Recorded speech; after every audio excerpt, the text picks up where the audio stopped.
Karl. When hip-hop began its attack on mainstream culture in the mid-'80s, it found itself in some pretty strange neighborhoods. It started to influence kids that the music was never intended for. Shows like Yo MTV Raps and national tours from Run DMC brought rap music to uncharted territories never thought of during its birth in the projects. This is when the suburbs discovered rap music, and so did Hot Karl. You don't listen to a Hot Karl song and say he can't rap. You know what I'm saying? You listen to Hot Karl and you're like, yo, this is an MC. And he'll get in your ass. You know what I'm saying? So he's witty. His vocabulary's big. He's funny. He's hairy. That motherfucker got a lot of hair. For me, Hot Karl, to me, is a true hip-hop artist. I mean, he lives and breathes that culture, and that's what he's about. He's funny, you know what I mean? Karl is good, man. For real, he can really, really, really rap. Just his presentation and his delivery, it was just very unique and very different, and it really caught my attention. I like Hot Karl. I'm a fan of Hot Karl. I'm a fan of that kind of rap, you know? There's too many people nowadays trying to be hard, wearing the gold chains and everything like that. It's just funny to have somebody who can come with, like, fresh, whether it be funny, whether it be way out there. But, I mean, it's just good to have somebody coming from the left field, you know what I mean, instead of the same old cookie-cutter mold-type rap-type stuff, so. I definitely think I have one of the top 5 worst names in hip-hop. There's an UrbanDictionary.com, and if you go on Hot Karl, there's like 5 or 6 definitions, and the 5th one is a rapper from San Fernando Valley. So I always thought that was phenomenal that I made my way into making, you know, a 5th definition for shitting on someone's chest. So I think my career is complete at that point. Yeah, check, yeah, Hot Karl, change it up, what? Things don't seem the same, things is rearranged, something's changed. I said, who done fucked it up? Who done fucked it up? Things don't seem the same, things is rearranged, something's changed. I said, who done fucked it up?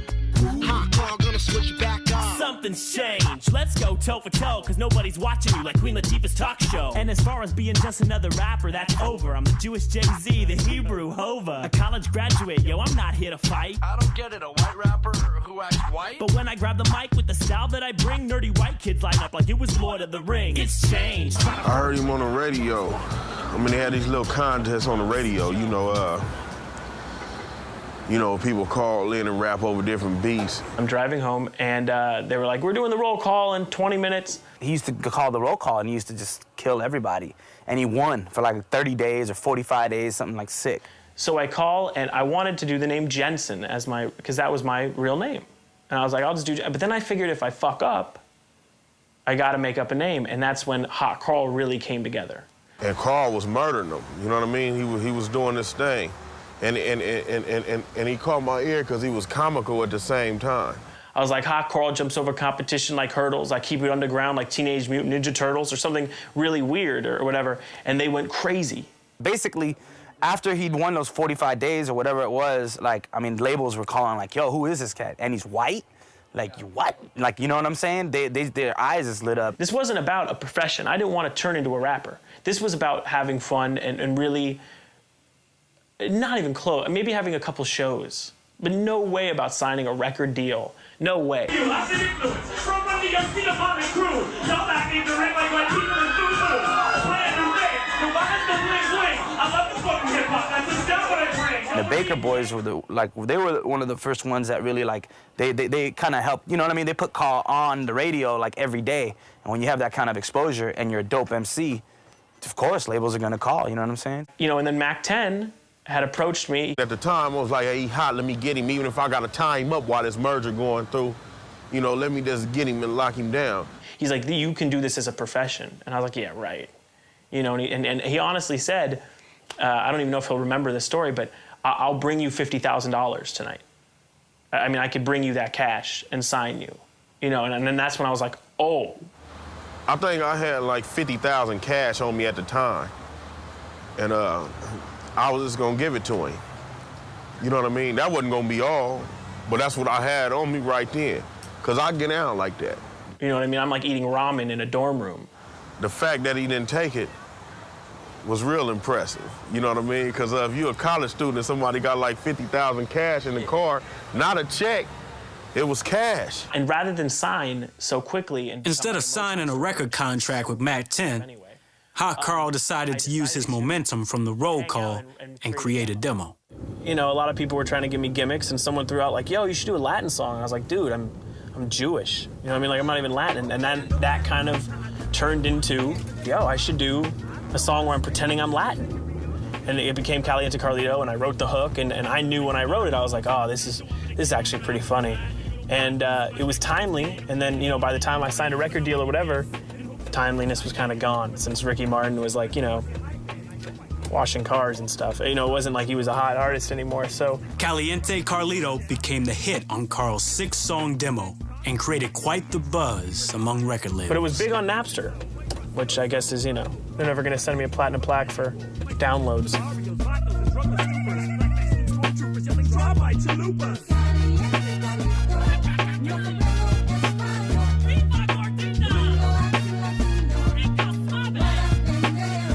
Amongst the various deals offered to Hot Karl, the most attractive deal came from Jimmy Iovine, president of Interscope Records. I was invited to Jimmy Iovine's house. They had called me to meet with him that weekend. I went to his house, right across from like the mansion, the Playboy Mansion. It was crazy. I mean, we watched a movie in his like personal movie theater, and there was like candy and popcorn and sodas, and you know, he had people serve us like a salmon plate. It was like a joke at that point, and it definitely woos people over, and it definitely works. And that was the night where he was like, well, I really want to get this done, and I was like, you know, can I have another person serve me a Snapple? I said, Jimmy got a lot of money, man, sign with him. You know what I mean? Because I ain't a hater like that, and I ain't into holding nobody's career up. Jimmy Iovine got a big checkbook, man. Sign with him. That's exactly what I told him.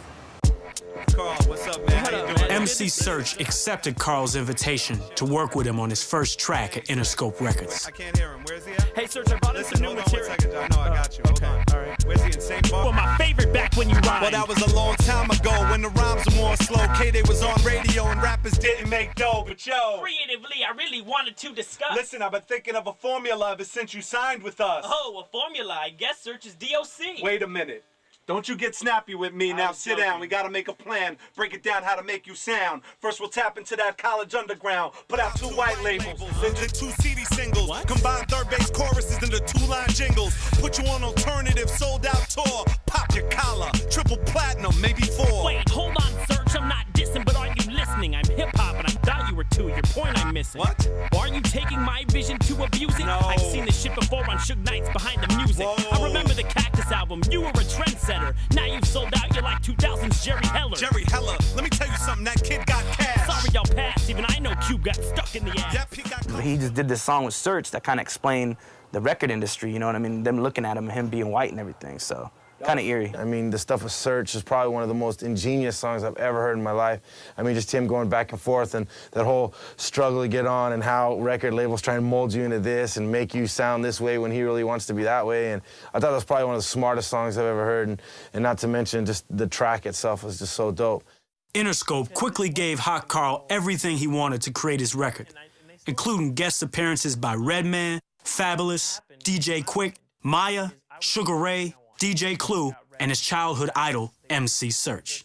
His record cost quickly exceeded over $500,000. There was talk of Timberland on the record, major talk of Timberland, a meeting with Timberland. The price wasn't an issue on anything. It was weird. The Hot Karl project made me jealous. Because he was getting all this attention from Jimmy and DJ. And here I am, I've been signed there since '97, and I wasn't getting attention. You know, like I would get kind of shit from other artists. Like Will is a good example, or Planet Asia, or people who are like, dude, you get everything you want. Like Bubba Sparks used to mess with me too, like, yo, like, you get everything you want. Like anything you ask for, you get. Like I wish I had that kind of budget or whatever. And I was like, I don't even know what my budget is. You know what I mean? Like it was always kind of weird. Like they don't ever say no. But then began the inevitable comparison of another white rapper at Interscope. What seemed like a fairy tale love story between Hot Karl and Interscope Records came to a screeching halt. Interscope developed cold feet as the rumors started to fly. A decision was made by the A&R department and Jimmy Iovine not to release Hot Karl's record. It just really was an overnight thing. I mean, I had a couple people in Interscope tell me like, yo, watch out. You know what I mean? Like something might be happening. And I just started noticing the interest was dying down. It was tough for Karl, man, because like I said, Eminem's over there, dude, and it's like, that's Interscope Records is Eminem, you know what I'm saying? That's what Interscope is Eminem, you know what I mean? So I think that they just didn't know what to do with Hot Karl. Like, they had a dope MC who didn't look like a gangster, didn't have that bling, but just, what are we gonna do with him? They didn't know what to do with him, you know what I'm saying?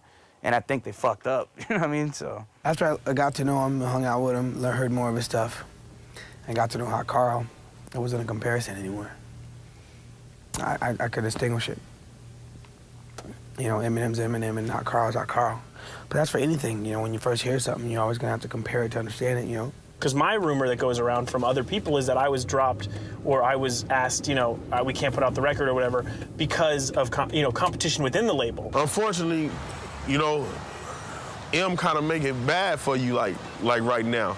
If you're a white rapper, you know what I mean? Because he's so good, you know, and everybody that come out is gonna be measured against how good he is. But he one of the best in the world. You know what I mean? And it really ain't fair. Don't measure everybody by him. I was filling a niche that they already had. If I would have come up with the hottest single of all time, then sure they would have put it out. But I admit I didn't have the hottest single of all time. I had good music. I had a good single. For people to not have a chance to hear him is a big travesty to people that appreciate that genre of music, hip-hop, you know? Because he's about everything that's real when there's so many people that are so fake. But in white rap, for some reason, you're pigeonholed into just one category. So I think in Jimmy's mind, what he was saying is, hey, if he gets too close to Eminem, if it, you know, without really striking us to put it out, we could always shelve him. So obviously something's weird in this equation. You didn't even release a song with Fabulous and Redman on maybe an independent 12-inch. Something's going on. You know what I mean? I don't suck that bad that, you know, I'm only on one of the verses, dude. The other two have sold probably 10 million records combined. So can't you at least feel out the marketplace with it? The answer was no. Remember, an A&R is always someone who wanted to rap when he was younger or sing and isn't good enough. You know, which is hard to say when you're, you know, some A&Rs are musicians, but, you know, everyone I worked with, you know, doesn't know a key. Everyone I worked with wouldn't know how to rap. And that's bothersome for me in a major label. You know, they're very unhip people. You know, you meet the guy in marketing and he's got like an 80s ponytail. You know, or you meet a woman in web design and she's got a mullet. I mean, I could have sat there and you know, held Interscope hostage and said, you put the album out. I didn't have that motivation. It's the same thing now for me. I could run into Arista and throw it down, or Elektra and throw it down and throw it in their face. Dude, I have a website. It's fun for me. You know, I put out CDs. I put out vinyls. You know, I mean, I'm making friends that aren't, you know, platinum selling artists that are being forced on me. This is me, and this is fun for me. And that should have been my focus the whole time. And I let business start moving the record. If I had suggestions for people who've been dropped, it's just keep being who you are. You know, don't let that change you. Don't think you have to change your formula just because they didn't bring up to you. Everyone I've liked growing up are people not many other people have liked. So, you know, all my artists that I liked growing up didn't go platinum. Third Base, no one knows them. You know, Beastie Boys are the famous guys out of that white era. You know, Third Base was my favorite.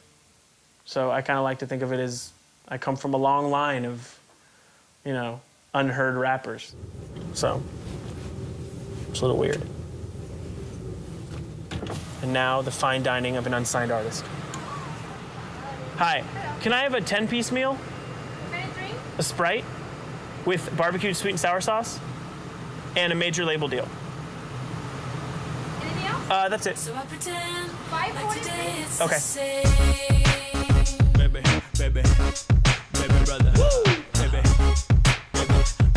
Baby, brother, come on. Woo! My opinion is the world has kind of sucked since I was a little kid who sported a bowl cut. And bitches boys had their hair crimped down to their necks, in acid wash jeans or shorts from spandex. And rap music seemed to be only for the brothers, but white kids funded and sported cross colors. Transformers wore more than meets the eye. We called 8675309 and hope we get Jenny, but we never did. We got cassette singles and Garbage Pail Kids. Rainbow Bright was the girl's favorite toy, and Tetris was the shit on the first Game Boy. The NBA changed with Larry Bird and Magic. Madonna didn't have that fake British accent. I was in the valley blasting Eye of the Tiger, top down cruising a kid from Knight Rider.